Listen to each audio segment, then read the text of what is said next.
everyone. Welcome back to another episode of the One and O Podcast. I'm Joel Haas. I'm Lyle Allenstein. And I'm Lexi Linderman. We've got a pretty action-packed episode for you guys this week. We'll touch on a few recent developments regarding Penn State. We'll start by sharing some late thoughts on the Oregon game in the Big Ten Championship. We'll pivot to talk about the college football playoff bracket, which has finally been unveiled. Then we can talk a little bit about Penn State's 2025 schedule. The conference slate was released by the conference. We knew the opponents previously, but not the dates and things like that, so we'll get into that as well. But to kick this one off, guys, Penn State obviously fell to Oregon. We had our Rapid Reactions podcast come out after that episode with kind of more in-depth thoughts. But now that you've had time to kind of let it settle, react to that a little bit, is there anything else you guys wanted to hit on for that game? Well, I think just like after letting the dust settle, you kind of look more into it. I think the offense honestly just played one of their best games of the season, and obviously it's going to get overshadowed by the defense giving up 45 points. But I think the way they were able to go bar for bar with like one of the top offenses in the country. I mean, obviously Dylan Gabriel is one of the best quarterbacks in the country, and him and Dylan Gabriel had the better game. But regardless, it looked like two of the top quarterbacks in college football. And I honestly just think the offense has had its moments this season, but it also has had some really bad moments, like obviously the Ohio State game, not scoring an offensive touchdown, brought into question a lot of things about this offense. And I think they kind of showed the world against Oregon that like this offense has the potential to be one of the best in college football. And I think they played like one of the best in college football against Oregon. They just, obviously that last drive, I don't really love the play call on 2nd and 1 to throw deep. I mean, it wasn't like a bad ball from Drew by any means. I think the defensive back just made a really good play. But I just don't get, obviously the run game was just dominating Oregon. It's like, why are you throwing in that situation? But, it's just little things like that you can nitpick. But overall, I think Koloniki called a good game. We talked about last week, we wanted to see them stay in a rhythm if that rhythm was there. And I think Koloniki did a good job of that. Bo, I think, only had one or two plays. I mean, he rushed for 18 yards on one play, which, was good for Penn State. But other than that, I think Tyler Warren was only in the Wildcat a couple times. And so I think they kept it simple and they kept it good. They stuck to what was working for the most part. So it was just a pretty good game from the offense, which I think is going to be good moving forward, too, especially, with a playoff run. I think they're going to be in more games like this where, it might be a shootout compared to a defensive battle like they've seen most of the season. Yeah, I think this game came down to the margin of error, obviously on both sides of the ball, but when you look at it from the offensive's point of view, the first defensive third stop that Penn State got, Drew, that was the next offensive possession for Penn State. Drew threw that interception that set up a 1-yard rushing score by Jordan James. That made it a 3-score game. Obviously, when the offense was clicking, you never know. That's another thing you could look at that, hey, maybe this changed the course of the game. Lexi, you talked about the run game, how the second half they focused more on it, and it was really given Oregon's defensive front, which we talked about how good it is. It was giving them problems. Nick Singleton and Kate Allen, I think they were both over 6 yards per carry, maybe even more. But then the first half, even when they were finding success, it was way too pass heavy, which you look at the Penn State offense and you're like, why are they being pass heavy? So that's just another margin of error. Another thing was before Ryan Barker's missed field goal, there was a 4th and 5 situation that it was questionable that they could have gone for it. Franklin talked about how it was 4th and 3 they were going to go for it. Obviously, Ryan Barker has been lights out since taking over that job. Missed a field goal. What can you do about it? But it's just another thing you look at. But then on top of more margin of errors outside of the offensive play calling, the personal fouls. The face mask, Franklin was okay with it, but it was just those unnecessary roughness that set Penn State back, really made it hard for them late in the game. And it's just things of that nature that I think offensively made the difference in this game. And obviously that last drive where Drew threw that pick to Harrison Wallace, I didn't really think it was a bad read. I think Trey was the primary. Drew talked about he wanted to put it more on his back shoulder, so he just missed the flow, the throw. So it's just things like that. You look at offensively, I don't think something I think you would take that as a positive, because when you look at these recent Penn State teams, obviously Manny Diaz is defensive coordinator, gets a head coaching job. Brent Pry, defensive coordinator, gets a head coaching job. You look at it in these big game moments, and you point to the offense as struggles, why they can't get over the top, obviously outside of Franklin's coaching. But I think that's something you could take away as a positive. It's that, and it's not obviously you can't point. You look at the defense, and you're like, well, if you want to be able to compete in these big games, you need both sides executing. But I think if you're going to take away something from this game, is that Andy Kolnicki, they should be glad he's sticking around for another year and didn't take that West Virginia coaching job because the report came out. It's before the game saying that he was a finalist, might have been in the lead for that position, but based on the reports, he wanted to stick it out with Penn State for the playoff run instead of leaving to go take over for the Mountaineers, which sounds like they didn't want. But I think that's a positive. Penn State offense, big game, they performed. Yeah, and obviously that hasn't always been the case in these big games. It's interesting because it seems like it's always one side that's letting Penn State down when it comes to these types of situations. And even earlier this season, the other loss was Ohio State, where obviously the defense played well against maybe the best offense in the country, and then obviously offensively couldn't get it done. Couple what ifs, with kind of some goal line failures there for Penn State. But regardless, Nittany Lions dropped the Big Ten championship. They're no longer undefeated in Big Ten championship games. They're now 1-1 when playing in Big Ten championship games, which I found out after that. Shout out to Paul for sending us the email after the game with all those stats. Thank you, Paul. That good stuff in there. We can transition now because the college football playoff bracket is finally here, so I can stop doing my weekly bracketology articles where I predict the field. Good reads by you, though. Good stuff. It was fun to write, but it's no more. So we can hop right into it. I mean, just going through the board, obviously Oregon takes the number 1 seed, and then Georgia winning the SEC is the number 2 seed. Boise State, Arizona State, 3 and 4 as conference champions. Texas 5, and then Penn State lands at number 6. Notre Dame 7, Ohio State 8, Tennessee 9, and then Indiana 10, SMU 11, and Clemson 12. What were your guys' kind of initial reactions to seeing that get revealed? Tactical loss by Penn State. Obviously, you want to win a Big Ten championship. You're in that spot. Granted, they didn't think that they were going to be there. We saw so many Ohio State fans when we were in Indianapolis because they thought that Ohio State was going to be there. And obviously, we talked about what a win like this can do for the program. They haven't had that big win since 2016 when they won Big Ten championship, or that Ohio State win even. And they talked about futuristic approaches, what it can do with NIL, recruiting, build what that means for the culture just within the program. But winning a few playoff games does the same thing. And I think they're in a better position, Penn State is, to do that than Oregon, which is crazy because you're like, Oregon, they changed conferences. They're the only undefeated team in FBS, win the Big Ten championship. And Penn State's got a better path to the national championship than them. Obviously, I think SMU, who they've got in the first round, Penn State really should win that game by 2 scores. Obviously, it's the playoffs. It's college football. Anything can happen. They win. They've got Boise State. You can argue that Penn State should win that game pretty comfortably, too. Obviously, Ashton Jeanty is Heisman in my eyes, even though it's going to go to Travis Hunter. And then after that, they win, assuming the cards fall the way I think they're going to go. They're going to play Georgia. And with Carson Beck's status up in the air, I still think Georgia's a better team. I think it's long term. I think it's Gunnar Stockton for the rest of the playoffs. Come on. Well, they might lose to Notre Dame. Yeah. And then that would be. You think Georgia? That would maybe be a tough. But I'm sure we're gonna break it down in a second. But I picked Indiana to beat Notre Dame. Yeah.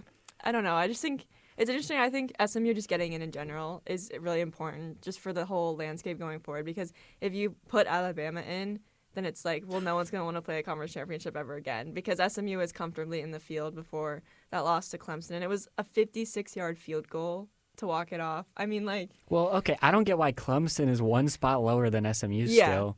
After they just beat SMU. And we almost got my preseason prediction of Penn State hosting Clemson. That's what I called in the preseason. So you had a dream about that, right, I believe? I did. I had a dream, and then I made it my prediction. You can go find that article on our website if you want to scroll through 500 stories. So we missed out on that, my pick of destiny. But regardless, Penn State ends up with, I think, an easier opponent, at least in terms of talent on the roster, because obviously Clemson's recruited at a different level, and that's no knock on SMU because they're coming from a G5 conference where obviously it's a lot harder to draw in talent. This is their first year in the ACC, which is still not necessarily one of the big 2 conferences, and so they're kind of put at a disadvantage in terms of accumulating that talent. But regardless, they go through their season and finish 10-3 now after that conference championship loss to Clemson, and they've got a trip to Happy Valley, which maybe we won't get the atmosphere that we were initially expecting due to a few things. I know if you look at ticket websites right now, you can see there are large amounts of empty seats in Beaver Stadium that are still up for sale, which I thought was interesting. I thought this game would be sold out immediately, kind of the same way that based on the hotel prices. Yeah, I was gonna say the hotel prices are driving people that away. Too. That might be they might be pricing out the average fan there, which is kind of a big issue. And then there are a few other things I know the college football playoff is in charge of pretty much everything for this game. So, Penn State provides the venue, and then everything else is the playoff under the playoffs control. In terms of ticketing, the ticketing allotment, the prices, all that type of stuff, and all of the revenue from tickets goes to college football playoff, which makes no sense to me that they're the ones making the money off of this game. They also control the sound system, apparently, which I think it was, no Bamba. Exactly. So I don't know what they're going to play. We might get some generic copyright free sounds throughout the game, and it might be equal for both sides. I don't know if they're going to play songs for SMU and stuff. I saw that the away team gets to submit a hype video that gets played before the games to make it even. But cool. Why are they trying so hard to take away the home field? The higher seed earned the right to have home field advantage, and when the 12-team college football playoff was announced, one of the biggest things that stood out to me was a home playoff game. That's so awesome. I want to see all these home playoff games at these huge iconic venues, and now you're kind of dialing it down and almost censoring it in a sense, because now the playoff is just controlling everything, and they're going to try and make it, I don't know, a little bit more of a neutral type of atmosphere, and obviously you can't silence the fans. The fans are the one aspect that they'll be loud. It'll be probably 90 whatever percent Penn State fans, I would assume. But I mean, we can go into that game first. What are you guys expecting? It's SMU. Yeah. Well, that offensive line is not very good. So, based just first look, Abdul Carter did not win the Bronco Nagurski Award for one of the national awards for best defensive player in college football. Kyle Kennard got him over him at South Carolina, transferred after 4 years to Georgia Tech. And this is no knack on Kyle Kennard. That is a very good player. He's an NFL player. But I believe Abdul Carter had more solo tackles than Kennard had total tackles. And I believe Abdul had 30 or so more total tackles than Kennard. I believe he had one less sack. I believe he had one more forced fumble, or one less, something like that. But the numbers completely show. You look at the hurries, you look at tackles for loss, that award should have been Carter's. And this is a perfect opportunity for him to go take advantage of a weak offensive line and show everyone that they were wrong. Didn't win the Lombardi Award either. And this is, he tweeted something like that, I got to go harder. And I think college football world's about to see that. I think that SMU offensive line is weak. But other than that, I think quarterback Kevin Jennings got the job week 2. Preston Stone, who just backup entered the portal, he stuck it out, new head coach.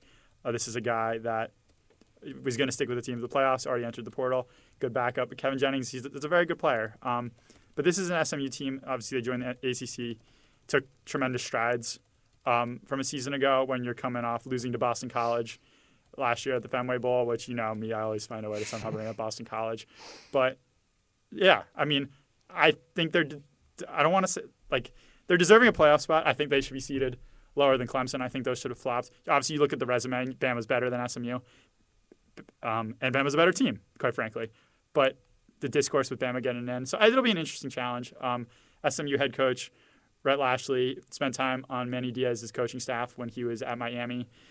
And James Franklin talks about all the time how coaching overlap in the world, in the college football landscape, is always going to be constant and it's always going to be there. Obviously, this past weekend, you saw Joe Loring, former Penn State special teams coach, now at Oregon. I wanted to ask Franklin about, if he talked to Manny about Rhett Lashley, but we haven't had any media this week, so hopefully I get the opportunity to do next week. But yeah, it's going to be interesting. Franklin wants to know, because I guess SMU isn't really built for that. But yeah, I mean, that's my first impressions. I haven't done a whole lot of digging in yet, so. Yeah, I haven't either, but I think just looking off first glance that Penn State really lucked out in getting a first-round matchup against SMU. And we can talk about how the playoff is controlling the home field advantage, and maybe it's not really going to be the home atmosphere people are expecting, but those fans are still crazy. I mean, the only concern is I know some students, the game is at the end of finals week, and I know some students probably want to go home, and they're like, well, this SMU isn't good. Why should I stick around to watch this stupid playoff game? But regardless, I think it's gonna be packed if hotels lower their prices. But other than that, I think Penn State lucked out, and I also think James Franklin lucked out because I think it's all the narratives around him. He did nothing to help himself this year. He lost to an Ohio State team that's probably the weakest that he's played in the past couple of years. He lost to an Oregon team in the Big Ten Championship that obviously is very talented and very good. But at the end of the day, like the margin of error is so small, like Lyle said. And I think a good amount of it came down to coaching. And I think, now he's like 1 in 14, 12. I don't yeah, against top 5 teams. Like, I mean, obviously SMU's not a top 5 team, but still, like, this is a big game. Like, regardless of like how you think SMU is, like if he loses this game, like he's canned. Like, there's no way. Like, right? there's no way he's still here come 2025. Like, this is his. Okay, maybe there is a way. Well, I mean, I think the buyout's still too big. Yeah, I was gonna say that he's going to Next create a year. lot of money, but I think fans will be very upset because I think they hold this program to a standard, and if Franklin is not beating SMU in a home playoff game, like I just don't. I think from a financial standpoint, he will still be here. Yeah. From an actual coaching perspective, there's no way he sticks around. Yeah, but regardless, so I think Franklin lucked out because he finally made the playoff. And you can even argue, I mean, like, you take away the 12 team and it's still a 4 team. Penn State is in it for the first time this season. I mean, they were seeded number 4, they were ranked number 4, before the seedings and everything. So that's just kind of funny considering everyone's been complaining for years. But like if he finally made it to the playoff, and that was like what people wanted, and he gets a very, very relatively easy path to potentially a national championship. But it's like, will he get there? Will he finally take the step forward that we've been talking about all season? Is he finally take a step forward? And I think he has the best chance to do so. And I think if he beats SMU, beats Boise State, I think the narrative around him doesn't completely change, but I think that I think it's a tough spot because if they have a different first round matchup, I think a loss doesn't look as bad on him. Granted, he's going to get the whole, I can't win a big game, that whole spiel. But even if I feel like it's low-key a lose-lose situation for him. Like, you beat... Well, you could win. No, that's a win. No, but even with winning, it's like, oh, he beat, Boise State. You beat But no one's going to be SMU. mad. From a Penn State perspective, yeah, I'm looking at it more through a national lens.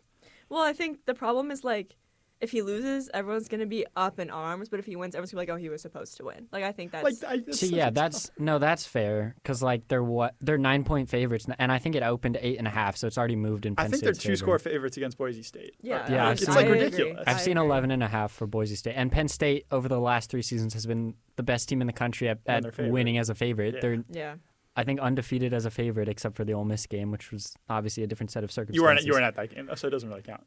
Yeah, I don't actually remember what happened. But I mean, if we, just regular season only, Penn State is undefeated as a favorite, and that's most games, obviously, and then winless as an underdog. So, but Penn State favored against SMU, favored against Boise State. I saw Penn State Georgia hypothetical matchup, which is obviously looking pretty far ahead, and James Franklin would get really mad and strangle me right now. But a hypothetical matchup between Penn State and Georgia in the Capital One Orange Bowl would be a pick'em, no spread. Which would be really interesting to see for me. And obviously they have, Gunnar Stockton at quarterback, which obviously kind of hinders that program. But that was really interesting for me to see that. And also, I saw that Penn State's odds to, it was either win or make the national championship game, were plus 1,000 before championship weekend.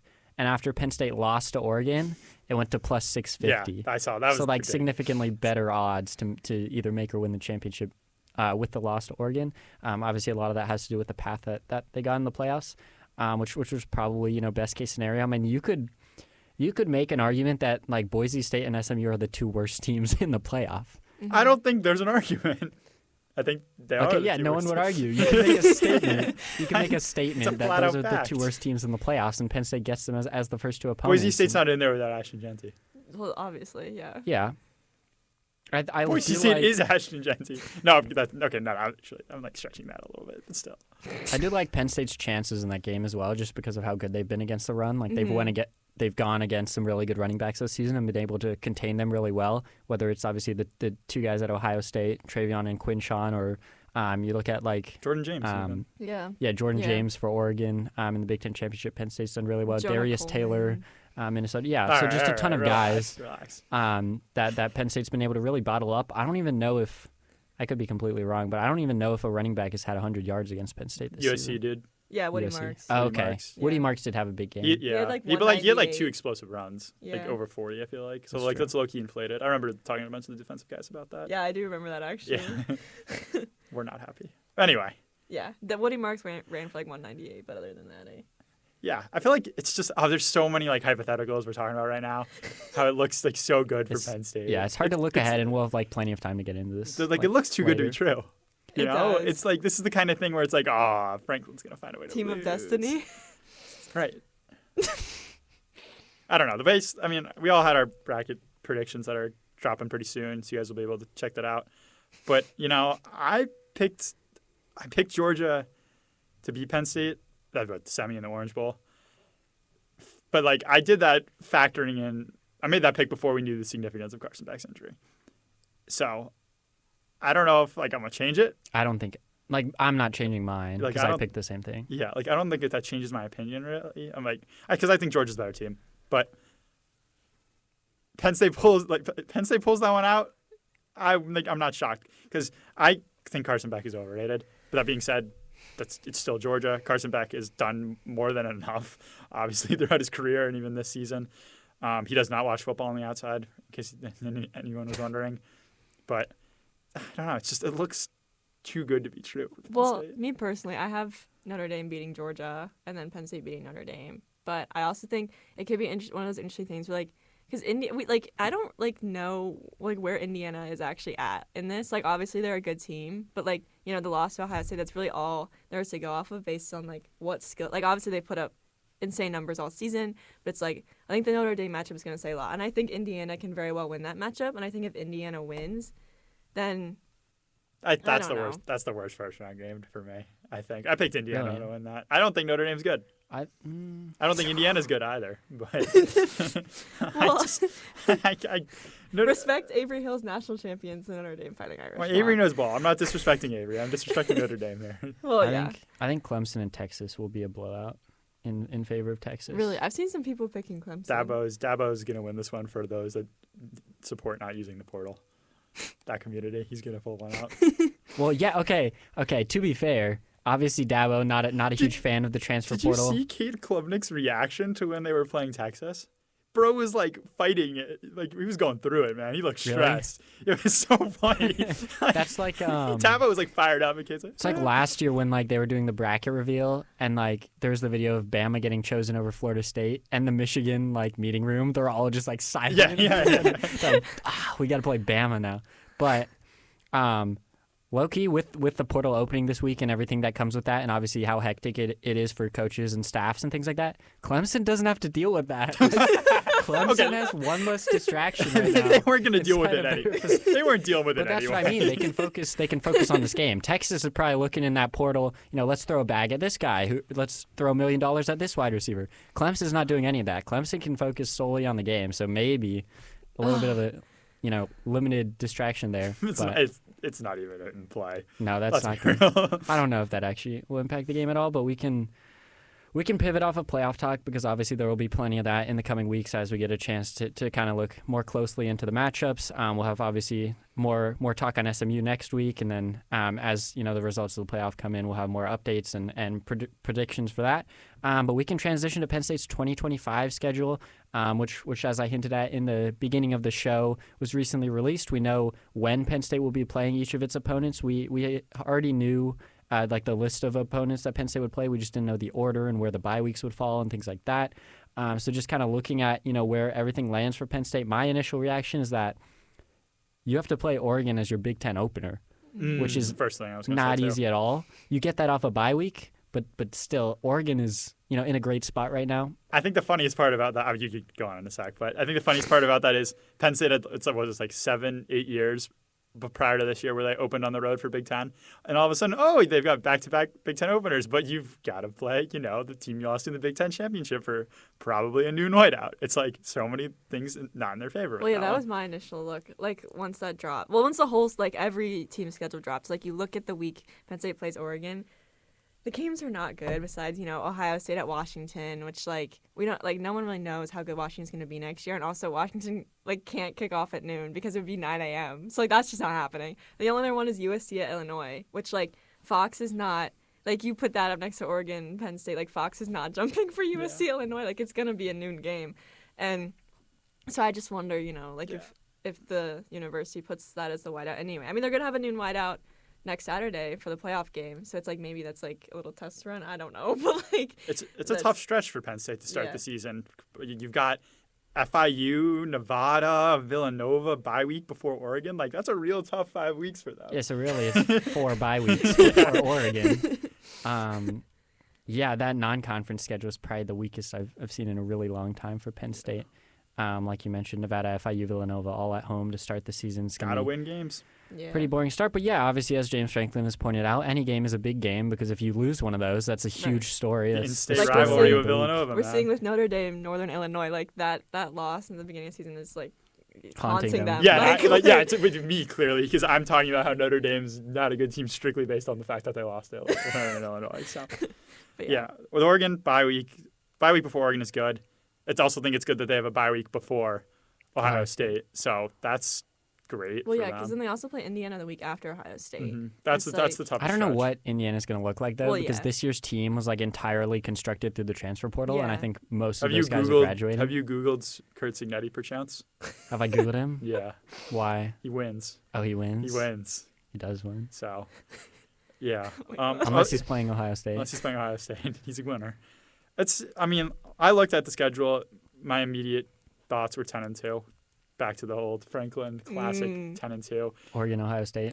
Yeah, Oregon, Ohio State. Yeah. Because obviously, this is me like not factoring in the whole roster turnover, retention, not just from Penn State, across all these other teams. But Oregon, Dante Moore, backup quarterback right now. That's a former 5-star. I believe he was a top 3 quarterback in that class, behind Malachi Nelson, who's disappeared off the face of the earth right now. Transferred to Boise State after USC, and now he's in the portal again. He's a really good quarterback, and he played really well his freshman year at UCLA, but opportunity's not there for him. Sit behind Dylan Gabriel, proved he could perform after transferring twice in his career because he transferred from UCF to Oklahoma. Oregon's really good. They know how to use the portal. They've got a top recruiting class coming in. They've got Phil Knight's large sum of money. Checkbook. Yeah. And then Ohio State next year is going to be a different team. They're going to have a quarterback. Sorry, Will Howard. Whether it's Tavion St. Clair or they go out and get a different guy, Ohio State is going to be back to its full strength. When I say full strength, it's like this is a down year, even though they have the most talented roster in college football. It's just Will Howard holding them down. But like they've got some tough games. Indiana's an interesting one. I think Nebraska is also an interesting one. See Dylan Raiola's growth from year 1 to year 2 as a starter. That's obviously Matt Rule, former Penn State linebacker, former NFL coach, making his return to Happy Valley. Other games, I think always playing on the road at Iowa is hard.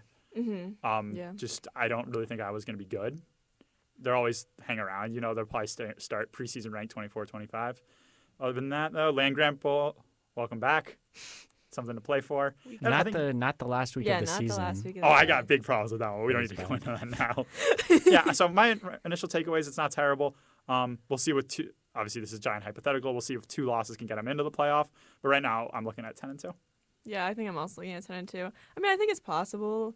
Like, it just depends on the roster turnover for Penn State. Like, you don't know who the starting quarterback's going to be. Is Drew going to declare? Is Drew not going to declare? Is it going to be Bo? If it's Bo, then, 100% I'm thinking 10-2. But, if I think Grunk starts over Bo, but that's a different argument. That's a different argument. It scared me so much. I'm so loud. Oh, my God. I was passionate about that one.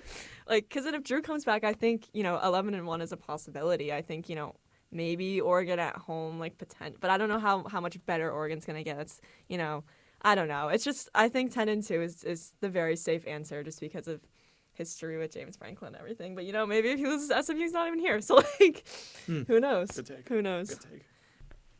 That's it for today's episode of the 1-0 podcast. Thank you guys for joining us. We'll be back with you next week to preview Penn State's matchup against SMU. But until then, you can find more coverage at our website, psucollegian.com, and follow us on socials.